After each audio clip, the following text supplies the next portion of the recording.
Hey, everybody, it's Steve Marchand. Friday afternoon, October 4th. Hope you're having a good end of the week. Last night, Thursday night, we had the rollout of our reveal show 2.0, the tipping point seats, and they were based on a lot of general election polling, which has come mainly from the University of New Hampshire and St. Anselm College over the last several weeks. And it has allowed me to make an updated projection of the House and Senate seats that should be in the bullseye, that should be the most competitive, as well as updated projections as to how many seats Democrats could currently be expected to win if the election were today. I'm going to fast forward through a lot of stuff here. Here's a few things that I wanted to highlight from last night's presentation. Entering 2024, the baseline of Democratic performance in statewide elections was a little over 48.5. You can see 48.64. In the August 14th projection, that number actually was a little bit lower. And that obviously posed some problems for Democrats. They were going to have to overcome a little more headwinds in order to win, particularly in red leaning seats. However, Vice President Kamala Harris and the new Democratic nominee for Governor Craig have done quite well in recent polls, and it shows an updated baseline Democratic number of 51.51. That is 3.43% better than the August projection. And what that basically means is that the political environment is over 3.4 points better to start the game in various districts around the state than they were during the August projection. If this sticks, it'd be the best Democratic political environment in New Hampshire for down ballot candidates since 2014. Of course, there's 4.5 weeks to go, and that is a lifetime in politics.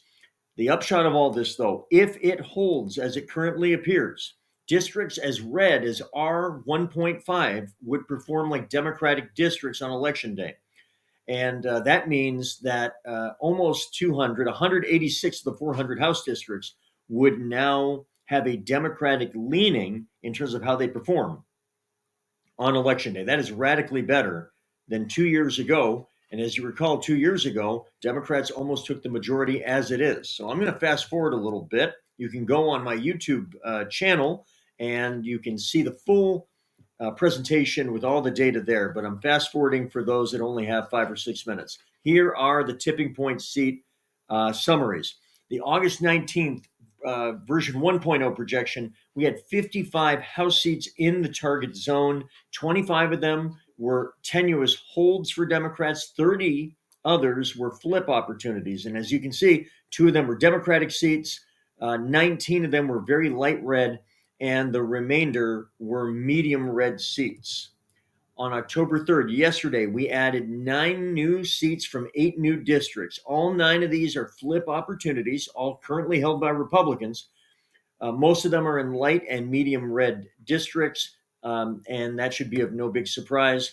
But maybe the bigger story, a lot of suburban districts, think Goffstown, Bedford, Merrimack, Milford, other similar districts are now moving in a Democratic direction. The wind is at the back now in these places. And so districts that are big and that maybe had 2 or 3 Democratic seats projected in the model are now bumped up 1 or 2, maybe 3 or 4, maybe even 5 seats in a lot of these districts. And that's a big deal. Here's the headline stuff. In the best reasonable case scenario, you can see Harris in the projection a few points higher than back in August, Craig a little bit higher. And in this projection, we Democrats would win a majority in the House with 13, maybe 14 Senate seats out of 24, and would win around 239 House seats. That would be approaching a record for Democrats in the history of New Hampshire. In the current median scenario, this is the most likely outcome if the election were today. Harris gets to 54, Craig gets to 49. Democrats win the majority with about 217 House seats, and we're looking at a tie in the state Senate. Could very narrowly go 13-11 in either direction, either party in the state Senate. And finally, at the 20th percentile, that would be the worst reasonable case scenario. Harris narrowly wins with 52%, and Craig loses by about 8 points in the two-party vote to Ayotte, she would get 46% in this worst reasonable case scenario. And in that one, Democrats still get 188 seats. That's up from 164 in August. The floor has dramatically risen for Democratic opportunity with the improved statewide election climate. In the Senate, Democrats would certainly hold 10, and there's a chance that they would pick off an 11th seat. This is, again, in the worst case scenario that reasonably could happen. So these are some of the headline scenarios. You can go to my YouTube channel and you can get the full presentation. We go through all the various districts, including the new ones and the suburban ones that have added to the totals.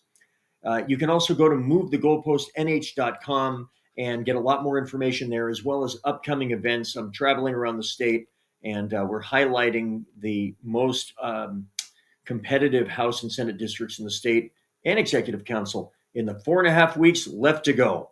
Look forward to seeing you out there. Stay tuned. We'll have more presentations and recordings coming up in the days and weeks to come.